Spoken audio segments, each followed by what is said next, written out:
m'appelle Victor Cordom, je suis un artiste franco-danois. J'habite à Paris. J'ai travaillé à Paris en fait depuis 10 ans maintenant. J'ai fait les beaux-arts.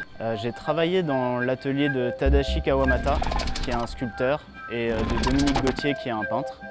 Ça m'a permis en fait de développer d'une part la sculpture et d'une autre part la peinture. Donc c'est vraiment les deux médiums en fait finalement qui m'ont amené vers l'art.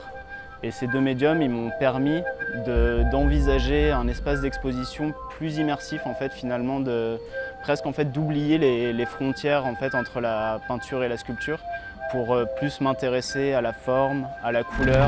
Ça m'a permis de développer une iconographie urbaine, de travailler à la fois sur des environnements qui sont suspendus, posés au sol, muraux, et qu'en fait toutes ces pièces communiquent les unes avec les autres avec du son et qu'elles se répondent en fait finalement, qu'elles dialoguent les unes avec les autres.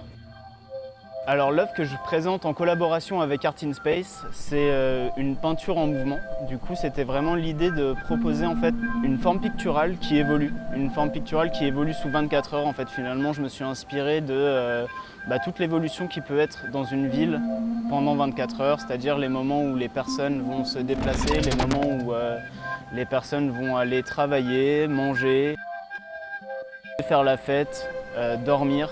Et voir en fait toutes les évolutions qu'il peut y avoir dans cet environnement que j'ai proposé.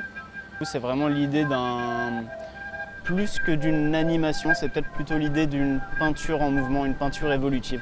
Le fait de travailler avec la technologie, ça permet en fait finalement à la fois de proposer une œuvre numérique qui va être évolutive, c'est un peu comme finalement faire une peinture, mais d'avoir une peinture qui est à 360 degrés autour de nous.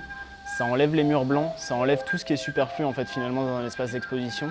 Ça permet à la fois de penser une œuvre d'art comme un espace total, ça permet à la fois de penser une œuvre d'art en fait finalement comme un environnement comme dans lequel on se trouve en fait nous actuellement. D'enlever les barrières qui vont être la réalité en fait finalement.